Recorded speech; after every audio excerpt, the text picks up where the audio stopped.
एक शाम प्राची टीवी पर सीरियल देख रही होती है। तभी उसकी सास वहां आती है। अरे सीरियल में तो ऐसे मग्न है जैसे आज रात का खाना पड़ोसी आकर बनाएंगे। मुझे पता ही नहीं था आपने अपने बेटे की शादी पड़ोस में भी की हुई है। हैं? मतलब?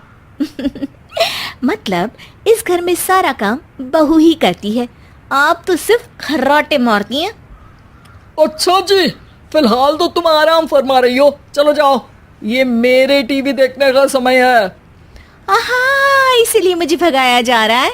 सॉरी, अब तो बिल्कुल नहीं जाऊंगी।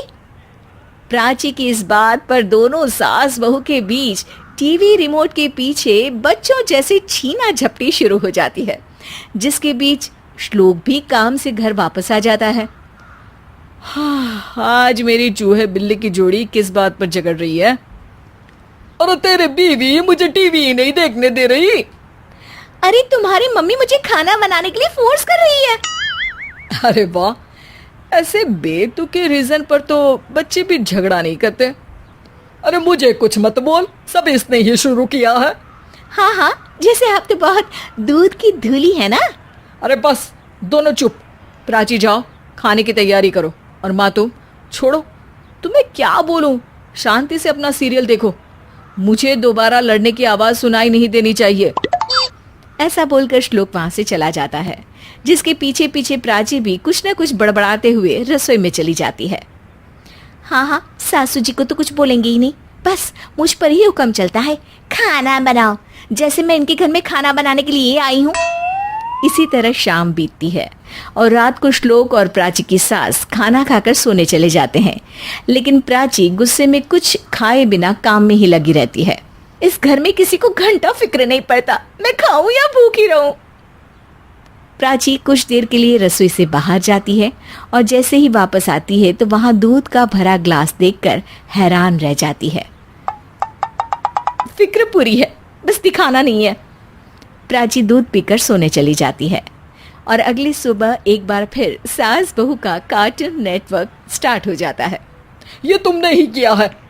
अरे अजीब जबरदस्ती है, मैं बोल रही हूँ मैंने कुछ नहीं किया। दोनों ने मिलकर पूरे घर को पागल खाना बनाया हुआ है। यहाँ कोई नॉर्मल इंसान तो रह ही नहीं सकता, इसीलिए अब पड़ोसी क्या रिश्तेदार भी घर आने से कतराते हैं। और सुन बेटे, तू भी चंगा, तेरी माँ भी चंगी, तेरी बीवी भी चंगी, रिश्तेदार। हाँ जी, आपको नहीं पता क्या, गंगाधर ही शक्तिमान है, रिश्तेदार ही। हाँ हाँ, बस समझ गया। कभी जानवरों जैसे लड़ेंगी तो कभी जुगलबंदी करेंगी। भाई मैं आप दोनों के बीच में नहीं फंसना चाहता। सास बहू की इस मनमौजी जोड़ी से परेशान होकर श्लोक अपना सिर खुजलाता वहां से चला जाता है। चलो अब मैं भी कीर्तन में जा रही हूँ। इस पर जैसे ही सास कमरे में अपना पर्स लेने जाती है तो वहां नाश्ते की प्लेट रखी देख मुस्कुराने लगती है और नाश्ता करके घर से बाहर निकलते हुए कुछ पैसे टेबल पर रख जाती है, जिसके कुछ देर बाद सिलेंडर वाला घर आता है। ओ मोरी मैया, मैं सिलेंडर के बारे में तो बिल्कुल भूल ही गई थी। घर खर्च के सारे पैसे भी मम्मी के पास है और श्लोक से बोला तो उल्टा 4 बात सुनाएंगे। प्राची ये सोच ही रही होती है कि अचानक उसका चेहरा चमक उठता है और वो घर में आकर इधर उधर देखने लगती है। तभी उसकी नज़र टेबल पर रखे पैसों पर पड़ती है, जिन्हें वो सिलेंडर वाले को दे देती है। ये सब श्लोक देख लेता है। अच्छा बेटे, इतना बड़ा घोटाला, सबके सामने मैं तेरी दुश्मन और पीठ पीछे तेरी मेरी यारी। इस पर श्लोक एक प्लान बनाता है और शाम को सब एक साथ बैठे होने पर बोलने लगता है। माँ, तुम दोनों की बहुत लड़ाई होती है, इसलिए मैं सोच रहा हूँ कि प्राची को उसके घर छोड़ाऊं, इससे वो भी खुश रहेगी और तुम भी।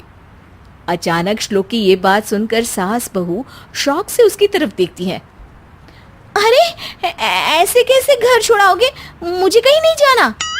अरे तुमने बोला नहीं पर मैंने सुन लिया, तुम्हें मम्मी के साथ रहना अच्छा नहीं लगता, मुझे पता है।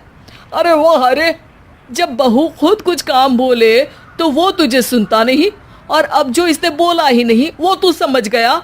जब उसे नहीं जाना तो फिर जबरदस्ती क्यों कर रहा है? अच्छा, फिर आपको मौसी के घर छोड़ा